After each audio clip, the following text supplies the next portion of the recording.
Hello there, Bernie Miklasz back with you. Finally, it's been a long day, a lot of hectic stuff. I either need to work on time management or I need to schedule fewer activities during the day so that Friday got away from me. But better late than never. Plus, I figure those of you who don't feel like watching a video tonight can watch it tomorrow morning or whenever you want because it'll still be current, so to speak. Before we do that, I had got some new hats. I know a lot of you are curious about my hat collection. So as I put the new ones on, I'll explain it. Do you mind it? So after that, we'll get into the big trade that sent Devin Williams from Milwaukee. They're a great closer in the same category as a Ryan Helsley to the Yankees for, Cortes, the starting pitcher, and Nestor Cortes, I'm sorry, and an infield prospect. And then a little later in the afternoon, the Astros traded center fielder Kyle Tucker, who's excellent, to the Cubs, and the Cubs gave up quite a bit. Isaac Paredes, their third baseman, Hayden Wesneski, who's a talented young pitcher. He hasn't really found it as a Cub, but he's going back home because he's from Houston. And then the Cubs also traded Cam Smith, who you don't know yet. He's an infielder. He's already number 74 on the top prospect list, 100 top prospect list. And he is comes out of Florida State. He was the 14th pick in the draft in 2024. So he's obviously got high upside. So the Astros got him. And the Cubs, before I start on this, and again, I'm going to explain the hat. I'll take a detour to do that. With these two things today, and I'll explain especially about the Brewers. But any doubt that the Cubs were going to stand pat? I've been trying to tell people that, listen, this has not been a dominant division, but there's one team in the division who absolutely could flex its muscles and just put everybody to sleep. And that would be the Chicago Cubs. They've got more money than anybody in the division. Their revenues are phenomenal. Their TV stuff, great. Everything's great. Playing in, I don't know where Chicago ranks. Is it third or fourth largest market in the U.S.? Certainly top five. It's all a matter of Tom Ricketts, the owner, saying, yeah, do what you got to do. And it's all about, Jed Hoyer, the general manager, being more aggressive. But getting Kyle Tucker, even though he can be a free agent after 2025, was kind of a shot fired across the bow. The rest of the teams in the NL Central, no, don't forget about us. I know we haven't been as aggressive we should, but we're going to get after it. And people say, well, Kyle Tucker will walk after next season. Well, he could, but the Cubs can do anything they want. They have as much revenue as just about any team in baseball. If they want to keep Kyle Tucker, and he's going to probably get about a $400 million contract, they can do it.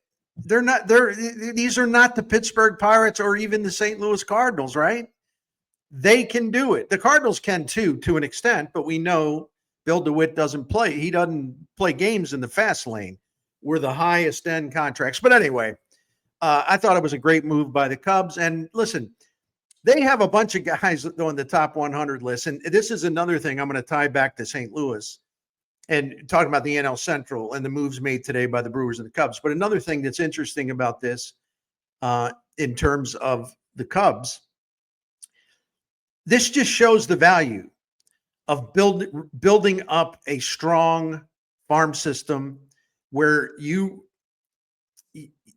draft and develop players at a high level, and you draft and develop a lot of them at a high level. And then when you do that, you can also trade, because you can't play them all. You can trade a prospect that another team wants if it means you're going to get a player from the other team that you really want. See, it isn't just that the top prospects, the best prospects that you have, and the more of them, the better. It doesn't mean that, you will benefit directly by what they do for you as players or pitchers. But if there's other guys at the position that you like the same, or maybe even a little more, you say, well, that's okay. This dude here is expendable. We feel like we can trade him. And in this case, we can get Kyle Tucker. It's pretty good. That's why what Chaim Bloom and Rob Cerfolio are going to be doing for the St. Louis Cardinals are vitally important for people. And I'm not saying anybody out there fits this, but for people who don't understand, the value of just really, really getting back to developing, as the Cardinals used to, a terrific farm system where you have maybe even a surplus of really good prospects. It opens up other doors for you. That's why I'm really happy the Cardinals are going in this direction under Chaim Bloom. I'm really happy that Bill DeWitt Jr. hired Chaim Bloom, because Bill DeWitt gets it, which is another reason, as I have said, I don't understand why he allowed the Cardinals to get away from strong drafting, player development, having the strongest minor league system that you possibly can. Anyway, the hat, if you're wondering about that, it looks like a Toronto Maple Leafs cap. Well, it is. It's just not hockey. That's all. You know, the Toronto Maple Leafs were the Maple Leafs. They were a minor league team in Toronto, baseball.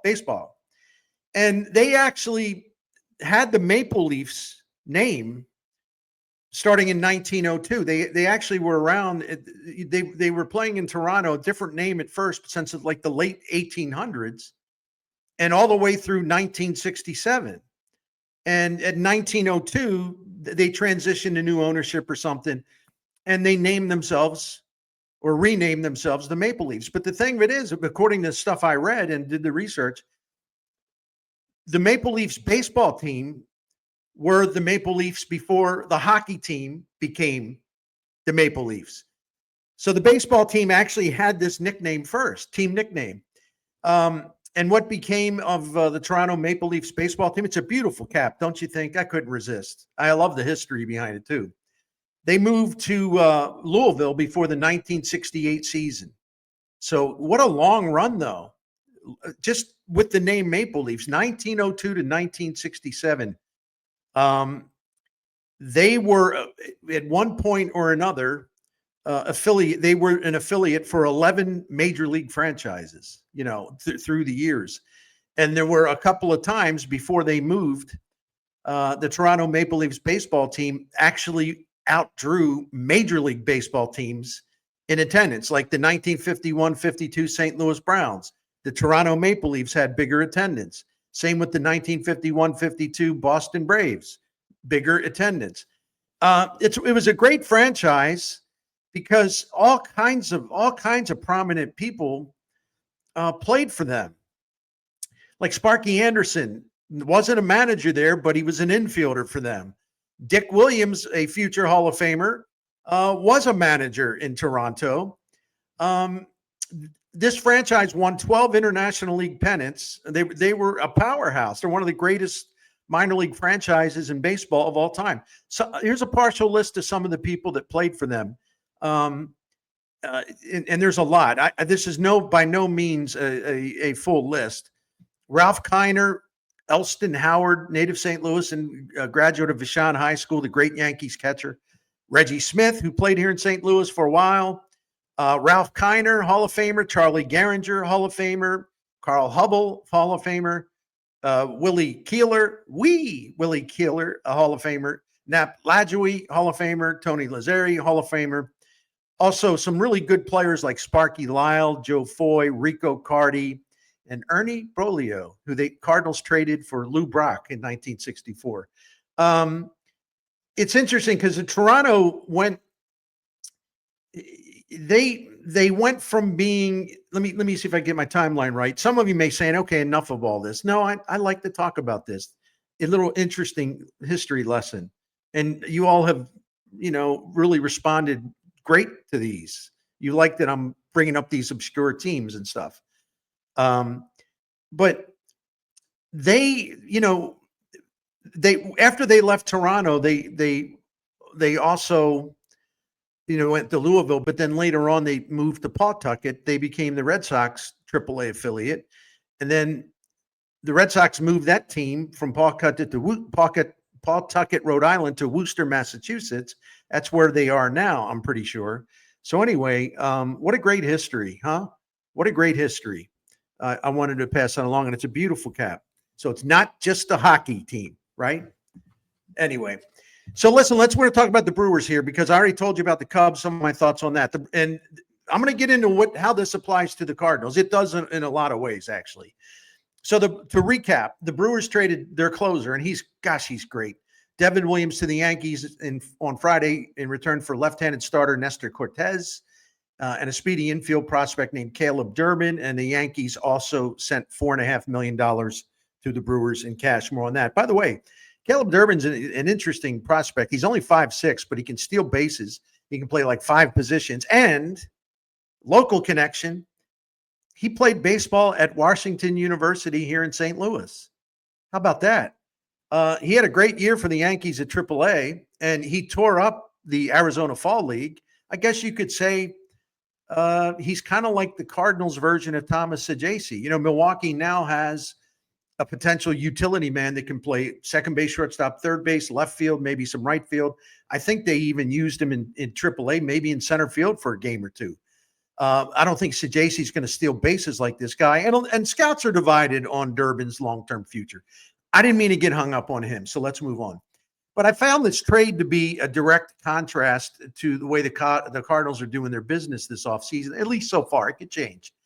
You know, Milwaukee never, ever hesitates, ever. They never get scared to trade a player in their going into their walk year. Even though it's controversial in Milwaukee, even though it doesn't always work out to optimal levels, right?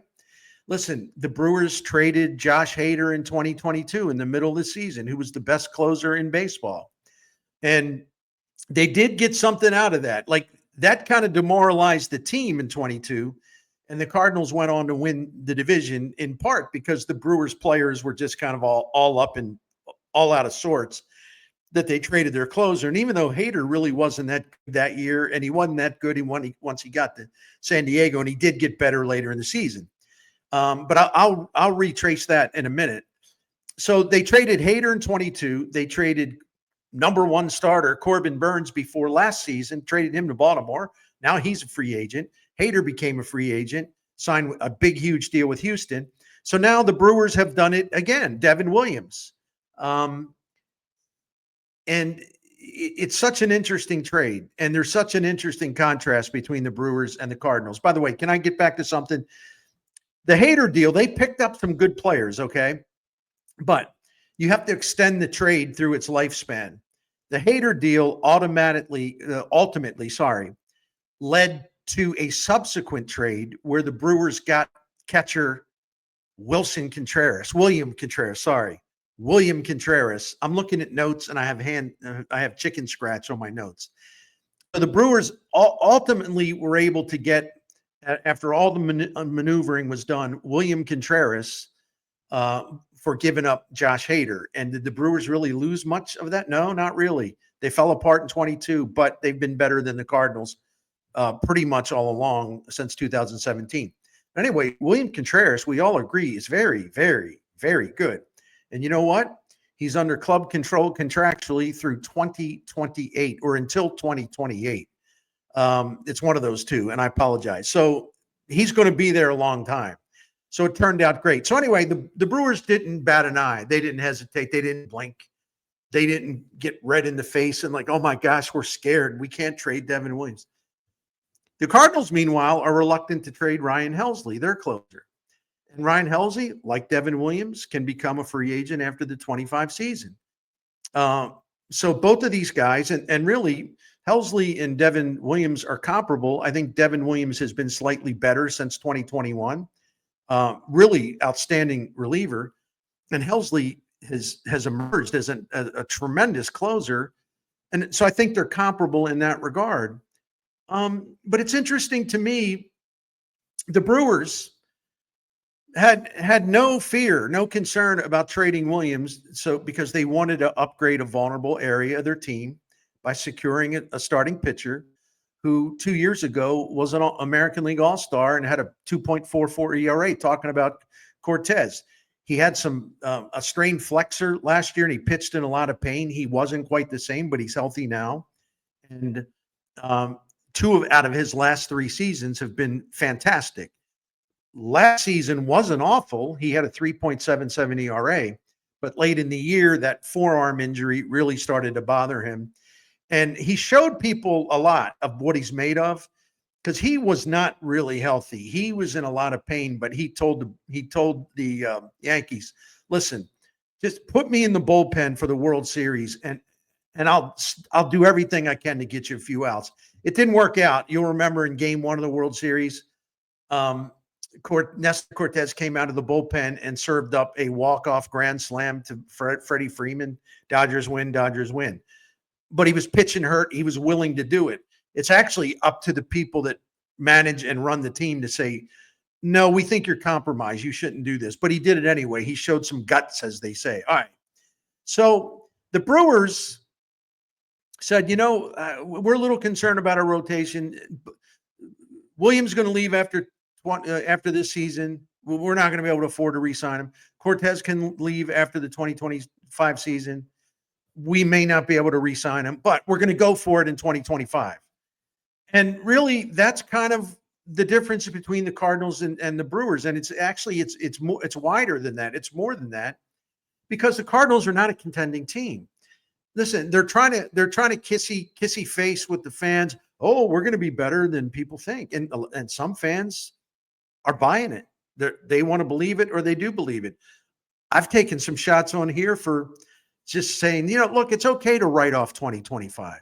It's really okay, because it means you're going to be better beyond 2025. Because if you trade Erick Fedde and you trade Ryan Helsley, you're going to add to your young pool of talent. And as we just saw with this Cubs trade to get Kyle Tucker, the more young players, cost-controlled players you have that other teams like, the better off you are and the more options you have to improve your team in the future. It's okay to write off 2025 and clear the decks, and then Chaim Bloom can take over in 2026. But no, Erick Fedde is represented by Scott Boras. Teams have lost their mind. They're totally insane about overpaying for starting pitching, either in trades or through free agent money. And you have Erick Fedde for 1 year, and he's going to walk. And he's got really high value now. So what are you keeping him for? So you can be decent? Come on. Why don't you set yourself up in a way that'll give you a chance a little bit down the road to be a team that can not only make the playoffs, but go far in the playoffs, the way it used to be around here. And the same applies to Helsley. So anyway, it's an interesting difference in philosophy. And again, I repeat, the Cardinals still could trade these two pitchers. I'm not saying this is over, but they're certainly expressing their reluctance. They're certainly expressing their hesitancy. The local media, by and large, is running with this. Well, no, they need Fedde. Oh, well, no, Helsley was important. Of course, Helsley's important. That's not the point. 2025 ain't the point. It's the seasons that come after 2025 that are the point and the priority, okay? That's not so difficult to comprehend, is it? It's okay for the Cardinals to do this in 2025. It's overdue. Anyway, and it's not like they're sentencing themselves to 100 losses. See, now I'm worked up because it took me this long to make a video today. Now I'm going to get my money's worth, so to speak. So if you compare the Brewers, no fear. Okay, we'll trade Hader because we're not going to be able to keep him. We'll strengthen ourselves for the future. We'll trade Corbin Burns. We'll strengthen ourselves for the future because we won't be able to afford him. We'll trade Williams because we won't be able to afford him. We can we can get a stronger hand for 2025. And then that's okay. If we got a chance to win the division again in 2025, we're going to go for it because Devin Williams wasn't going to be here after 2025 anyway. So that's making a use of your assets that are going to leave you as free agency as free agents. That's how you take your assets and you do the best for your team. Either if it's a big short-term gain, like the Brewers not desperately, but they really were nervous about their rotation. I'll explain that in a minute. So they have an asset, a tradable asset that they couldn't sign, the free agent contract after this year, and they strengthened their hand for 2025. See, it doesn't have to be that you trade a walk-year guy.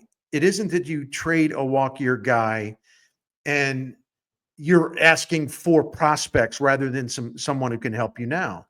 In the Brewers case, they realized, listen, we wanted to win this division again. We want to keep it up what we're doing. And the Brewers one day are going to have to start winning postseason games, but you get the point. So we're willing to trade him for what could be a short-term gain because we are really, really jacked up about 2025. It's a going for it year. It isn't. See, the Cardinals are in between in 2025. They won't be awful, but they're not really ready to do anything as far as get to the playoffs and, knock some teams off. Okay. They're just not built that way. So the Cardinals under John Mozeliak, they don't mind being an in-between team where it's like, well, no, we're going to hold on to Helsley and we're going to hold on to Fedde. Well, maybe because, we really want to have a good team on the field and we really want to show our fans that we're going to be competitive. And we really want to prove that we think we're going to be better than expected. That's in between. They're not dealing from any confidence. They don't have the makings of what they're going to need to really live up to most of those things. They're just not ready. They could be ready by 2026 or 2027. I don't know. But the Brewers are in a different situation because they're like, well, yeah, the Cardinals want some kind of short-term gain by keeping their two pitchers that we've alluded to in this video. For what? So they can, instead of winning, as I've said earlier this week, instead of winning 78 games, 79 games, maybe they'll win 83 again, or they'll win 84. What do you gain? What do you gain?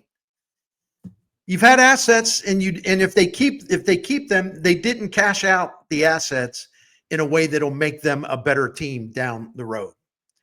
The Brewers are in a different situation because they are the defending division champs, and they think they can do even better next season. Some of you are probably saying, well, what about a closer? I'll get to that. Give me a minute. But let's compare these philosophies where you got the scaredy cat Cardinals don't want to trade, apparently, don't want to trade Helsley or Fedde. Maybe they'll make modest short-term gain, right? It won't help them in the future to keep those guys for 2025.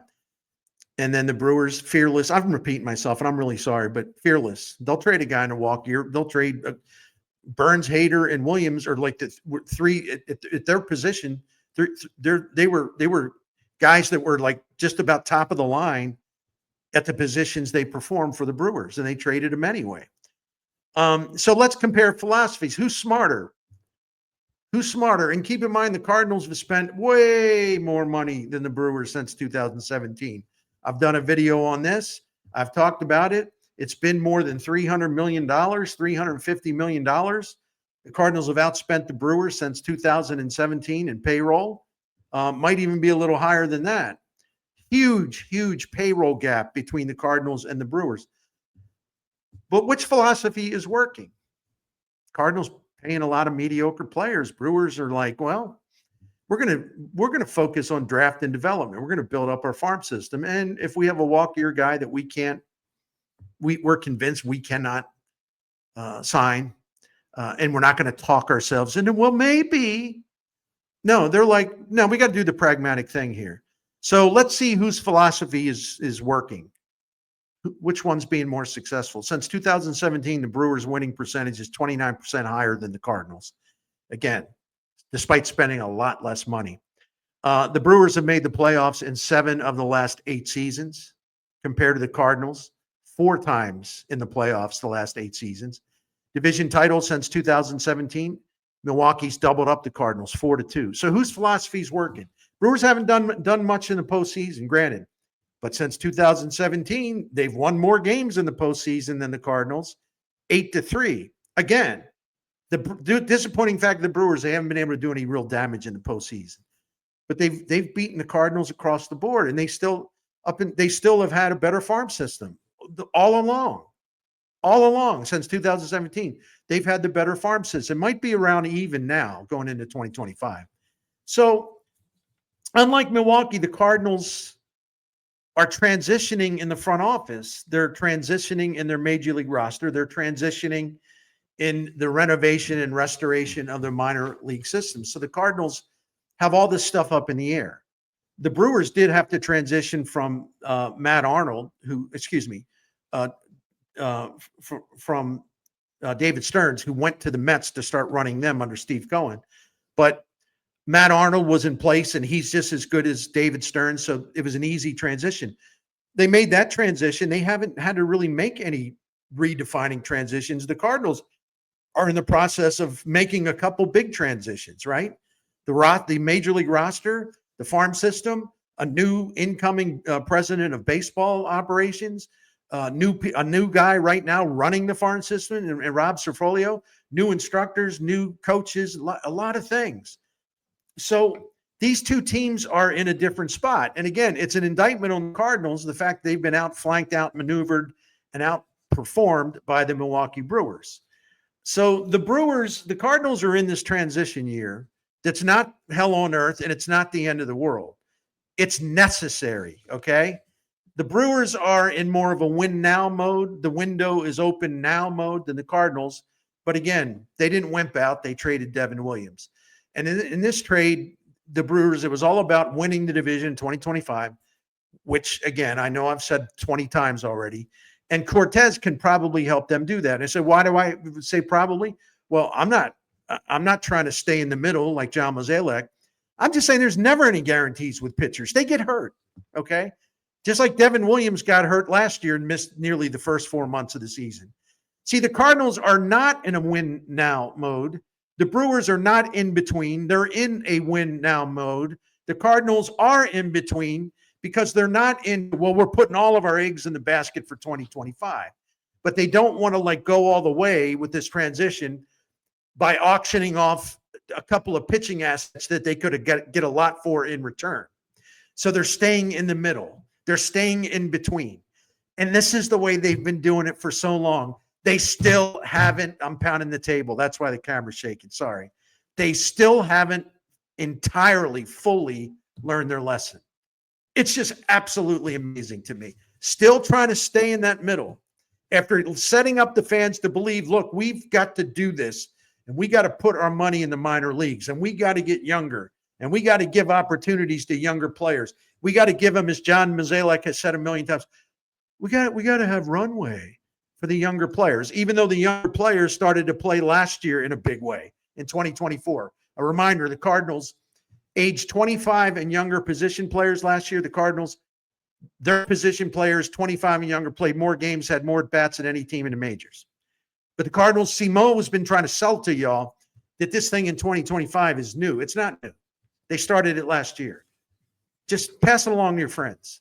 Anyway, the Cardinals are not in the win now mode. The Brewers are, so that's a huge difference. And the Cardinals can go out and collect more young, talented prospects, players, whatever, by giving up what they have. Two coveted pitchers. And this would be the offseason to do it. But the Mozeliak-led front office may hold on to these guys. We'll see. Maybe they're waiting for the right offers to come, or maybe they're waiting for the trade deadline at the end of July. Could be that, right? We'll see. And the Brewers don't care about Cortes being a free agent after the 2020 season because they're determined to make the best of 2025, and they're fine. They had no problem, shopping a short-term reliever for a short-term starting pitcher. And when you look at it that way, it makes perfect sense. Because the Brewers needed help in their rotation. It needed to be reinforced and strengthened. As of now, their projected rotation is Cortes, Freddie Peralta, Brandon Woodruff, Aaron Savali, and Tobias Myers.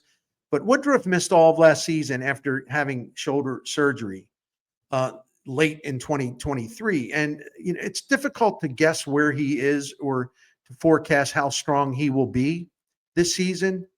So that's one variable that might be making the Brewers a little nervous. But the Brewers, because of some of their other trades they've made, like, for example, one guy who could crack their rotation, certainly be in their rotation if they need him, is the lefty DL Hall, who came along in the trade for Corbin Burns. He came from Baltimore. They also got their new They also got Joey Ortiz in that deal, and he played third for the Brewers last year, but he's going to move over to shortstop in place of Willie Adames, who left to sign a big deal with San Francisco. See, by trading Burns, they got a built-in replacement for Willie Adames. And by trading Williams, they got a guy that will give them great protection in their rotation. So, and I really do think that rotation needed to be bolstered. I think that was one vulnerable area. Listen, both Williams and Helsley, as I said, are short-term relievers. They're likely to walk into free agency, but the Brewers had no problem parting company with Williams. And the Cardinals continue to dilly-dally about trading Helsley. Listen, if they're not going to sign him, and if they're not determined to pay top dollar to re-sign him, then they're wasting everybody's time. And I also want to remind you that Chaim Bloom's philosophy is not to sign long relievers to long-term contracts, because he believes they're volatile and they break down, and you invest long-term, there's a really good chance you're going to have to be eating a lot of the money because the pitcher ain't going to be pitching, right? So, and I get that. I think Chaim Bloom's a guy that likes to go maybe 2 years for a reliever that costs you something, right? But Williams is really, really good. And if you think about it, it is pretty amazing that they traded him. I've explained why. But among qualifying major league relievers since the 2021 season started, Williams is second in wins above replacement, third in ERA, and third in strikeout rate. Helsley really started to become a closer in 2022, so some of his numbers wouldn't match Williams because, Williams has been at this longer, and he has had more exclusive closing time the last couple of years, 2.5 years since he's filled in for Hader after that trade. And Helsley has missed him some time. And well, they both have actually. But the difference between, let me get back to this, another difference between the Cardinals and the Brewers, and why the Brewers were willing to trade Devin Williams, they didn't have a problem doing it, is that they have an established closer, they feel is an established closer to take over for Devin Williams. The Cardinals, if they trade Helsley, no, they won't have a closer for 2025, an established closer. But Helsley walks as a free agent. The Cardinals won't have an established closer. If Helsley stays, they won't have an established, proven closer for 2026. See, the Brewers are ahead of the game. They trade Devin Williams, and it's okay because they have a guy, Trevor McGill, they really, really, really believe in. He did a heck of a job for them last year. The Cardinals, beyond Helsley, big question mark. And I know you can listen, Ryan Fernandez could develop in that guy. That's another reason to trade it. Well, a reason you would add to the list to trade Helsley. Ryan Fernandez has got a nasty slider. It's one of the best in baseball. Ryan Fernandez has got the stuff to be a formidable closer.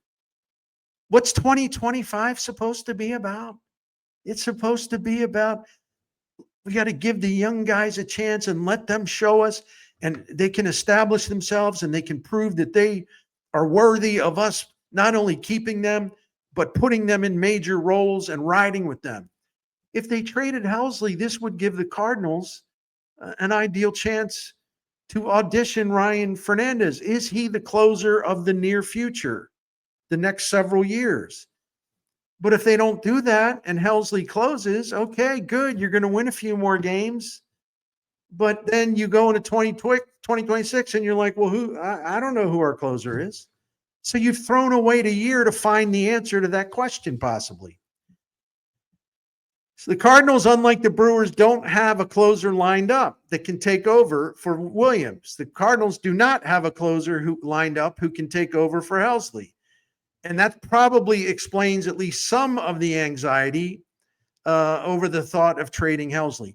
Listen, if the 2025 season is a set-aside year for the Cardinals, it doesn't make much sense to stay with the closer or to stay with Erick Fedde. It really doesn't. And I've said before, 2025 is supposed to be transition, reset, soft rebuild, bodies out, younger guys in, give them an opportunity. Let's establish them and establish what we have for the future. That's what 2025 is supposed to be all about. So why not put Helsley on the market and deepen the young pool of talent that you have in the organization? And as I said earlier, and I know I'm being really redundant in the video, and I apologize for that. but it's been a hectic day. So my head wires are a little frayed, little frazzled.